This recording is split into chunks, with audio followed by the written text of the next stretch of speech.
কাকা এটা কি ফুল?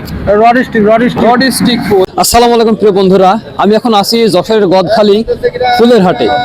আর আজকে আপনাদের দেখাবো এই ফুলের হাটে কি কি ধরনের ফুল পাওয়া যায় এবং এই হাটটি কখন শুরু হয়। এদিকে আসো। তো প্রিয় বন্ধুরা, এই হাটে যদি আপনাকে আসতে হয় তাহলে যশোর জেলা থেকে 18 কিলোমিটার সদূরে অবস্থিত, মানে বেনাপোলের দিকে যেতেই কিন্তু আপনি এই হাটটি পেয়ে যাবেন। আর এই হাটটি কিন্তু সপ্তাহে 7 দিনই বসে থাকে। এই হাটটি ভোর 5টা থেকে শুরু হয়ে 10টা 11টা পর্যন্ত বসে থাকে। আর বিভিন্ন চাষিরা কিন্তু বিভিন্ন ধরনের ফুল নিয়ে এসেছে, দেখতে পাচ্ছেন এই যে সাইকেলে করে সাজে গোলাপ ফুলগুলো কিন্তু রাখা হয়েছে। মানে বাংলাদেশের এই যশোরের গদখালিকে বলা হয় ফুলের রাজ্য।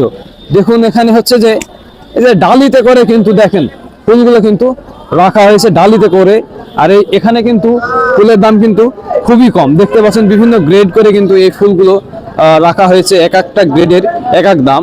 এটা হচ্ছে যে 1000 ফুলের দাম মাত্র 200 থেকে 300 টাকা বা 250 টাকা এরকম দাম। প্রিয় বন্ধুরা, এখানে দেখতে পাচ্ছেন অনেক কালারের ফুল, মানে একসাথে 3-4 কালারের ফুল দেখতে পাচ্ছেন প্রিয় বন্ধুরা। এখানে আটি বেঁধে কিন্তু রাখা হয়েছে। আর দেখি একটু কথা বলে। আসসালামু আলাইকুম ভাই। ওয়ালাইকুম আসসালাম। ভালো আছেন? ভালো আছে। কি ফুল এগুলো? গ্যালোডিয়াক্স। গ্যালোডিয়াক্স বিভিন্ন কালারের হয়। কি কি কালার নিয়ে এসেছেন আজকে? সাদা, সিঁদুর, হলুদ। আপনি কি নিজেই চাষ করেন ফুল? মানে কতটুকু জমি চাষ করেছেন? 3.5 বিঘে। 3.5 বিঘা জমি। কি পরিমাণ ফুল আসে? ভালো ভালো না? তো দেখতে পাচ্ছেন এই যে প্রিয় বন্ধুরা ভ্যানে করে কিন্তু ফুল নিয়ে এসেছে। আর এখানে একটু অন্যরকম ফুল দেখতে পাচ্ছি। কাকা এটা কি ফুল? রড স্টিক ফুল। এই যে রড স্টিক দেখতে পাচ্ছেন, রড স্টিক ফুল, ছোট ছোট ফুল কিন্তু হলুদ, দেখতে কিন্তু অনেক সুন্দর আসলে।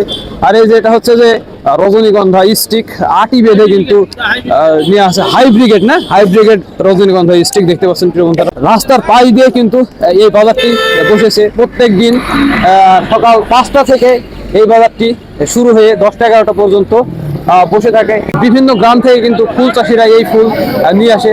যাই হোক, এই ফুলের বাজারটি আপনাদের দেখতে হলে যশোর গদখালিতে আসতে হবে।